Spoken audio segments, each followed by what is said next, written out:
بہت پرانے زمانے کی بات ہے کہ ایک بادشاہ ہوا کرتا تھا، ان ویسے ہی جیسے اس زمانے کے اور بہت سے بادشاہ ہو گزرے ہیں۔ تاریخ بتاتی ہے کہ مکمل آرام طلب تھا، وہ اپنا بہت سا وقت محل کی جگہوں میں بیٹھ کے گزارتا تھا۔ ملک جیسے تیسے ہی چل رہا تھا، وہاں بیٹھے بیٹھے اس کی اچھی خاصی سیر بھی ہو جاتی تھی اور ڈائریکٹ عوام الناس کے حال سے بھی واقفیت ہو جاتی تھی۔ ایک مرتبہ شدید گرمی کا موسم تھا، وہ اپنے وقت سے کچھ پہلے ہی آ کر جوکی میں بیٹھ گیا اور نظارہ کرنے لگا۔ اسے ایک آواز آئی، کبھی نہ ٹوٹنے والے خوبصورت پنکھے خرید لو، دستی پنکھے، مضبوط ترین پنکھے خرید لو۔ ویسے تو بادشاہ فل ٹھنڈ پروگرام میں تھا، خز کی چکے گئی تھی، ملازم پنکھا جل رہے تھے، برف کا پانی پیتا تھا، لیکن اس نے سوچا کہ یار دیکھتے ہیں چیز کیا ہے جس کے بارے میں اتنا بڑا دعویٰ کیا جا رہا ہے۔ اس نے پنکھے بیچنے والے کو مان میں بلوا لیا۔ ہاں بھائی، ہم نے تمہاری آواز سنی پنکھے والے، تم کہتے تھے کہ یہ پنکھے کبھی نہیں ٹوٹ سکتے، ہمیں بتاؤ ان میں کیا خوبی ہے، یہ کس دھات کے بنے ہیں جو تم اتنا بڑا دعویٰ کر رہے ہو، اور ہم مول کیا ہے ان پنکھوں کا؟ پنکھے والے نے دونوں ہاتھ جوڑ کر جواب دیا، ذل سبحانی، خدا آپ کا اقبال مزید بلند کرے۔ سرکار، یہ پنکھے انمول ہیں، ان کی خوبی یہ ہے کہ یہ 200 برس تک بھی استعمال ہو تو یہ ٹوٹیں گے نہیں۔ آپ آزما کے دیکھ لیجئے، آپ کے خزانہ میں برکت ہو جہاں پناہ، ایک پنکھا 100 اشرفیوں کا ملے گا۔ بادشاہ غصے میں آ گیا، تم ہمیں اور اس دربار میں موجود تمام لوگوں کو بیوقوف سمجھتے ہو؟ یہ ہلکے پھلکے سے پنکھے جو ابھی ہم موڑے تو ٹوٹ جائے، یہ تو ہمیں 100 اشرفیوں میں فروخت کرو گے؟ تمہاری ہمت کیسی ہوئی ہمیں دھوکہ دینے کی؟ مہاراج، یہ سب پنکھے آپ کے ہیں، آپ ہی کا دیا کرتے ہیں، حضور ایک دوگڑی بھی نہ دے اور سارے رکھ لے، مگر میں دھوکہ کیسے دے سکتا ہوں؟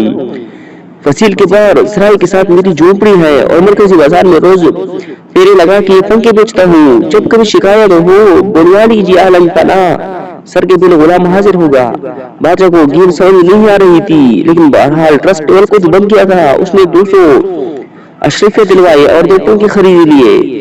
اب روز صبح وہ جھوکے میں بیٹھتا تو ایک پنکھا بھی ہاتھ میں لے لیتا۔ تیسرے دن ہی ایک پنکھے کی ڈنڈی ٹوٹ گئی، دوسرے والا منگوایا، جلدی جلدی 5 دن اس کی بنائی بھی فارغ ہو گئی۔ اب بادشاہ کا موڈ سخت آف تھا، اس نے پنکھے والے کو بلوا لیا، کہا ہم پہلے ہی جانتے تھے کہ تم دھوکے باز ہو، احمق انسان، بادشاہوں سے تجارت میں جھوٹے سودے کرتے پھرتے ہو۔ یہ سامنے پڑے ہیں پنکھے، 2 صدیوں کی بات کرتے تھے، کتنے دن ہوئے ہیں تمہیں یہاں سے 200 اشرفیہ لے کر گئے؟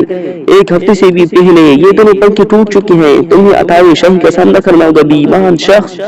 پنکھے والا ایک دم سکوت میں تھا، بہت عاجز سے کہنے لگا، میرے آقا جان کیا مان ہو تو کچھ عرض کرو۔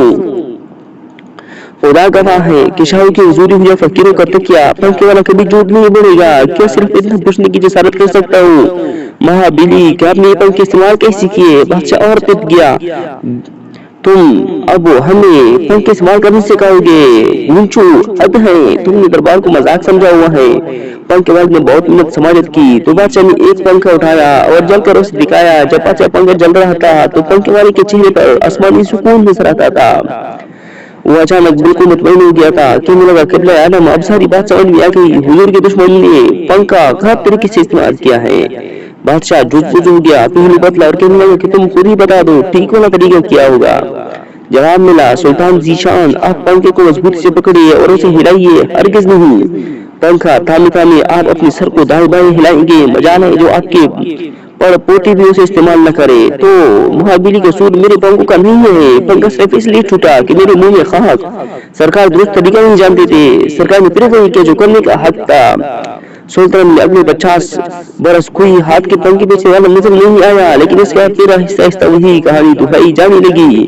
کہانی میں کردار بدلتے ہیں لیکن مدعا وہی رہتا ہے، ہم وقت کے بادشاہ ہیں، لیکن ہمارے سامنے جو بھی پنکھا بیچنے آتا ہے اس کی کہانی پر یقین کر لیتے ہیں۔ ہم جاہو جلال دکھانے کی پوزیشن میں تو کبھی تھے ہی نہیں، لیکن سوچنا ترک کیے پھر بھی مدت ہو گئی۔ ہمارا بنایا گیا سابق وزیر اعظم پوچھتا ہے کہ مجھے کیوں نکالا، ہمارا منتخب شدہ سابق صدر کسی گیٹ سکینڈل میں پہنچتا ہے تو ہم اس کہانی پر یقین کر لیتے ہیں۔ ہر بندہ جسے ہم ووٹ دے وہ اچانک بدعنوان نکل آتا ہے اور ہم گھر میں بیٹھے سر دائیں بائیں ہلاتے رہتے ہیں، دائیں بائیں کوپڑی گھماتے ہوئے، کبھی یہ تک نہیں سوچتے کہ اصل گاڈ فادر ہوتا کون ہے۔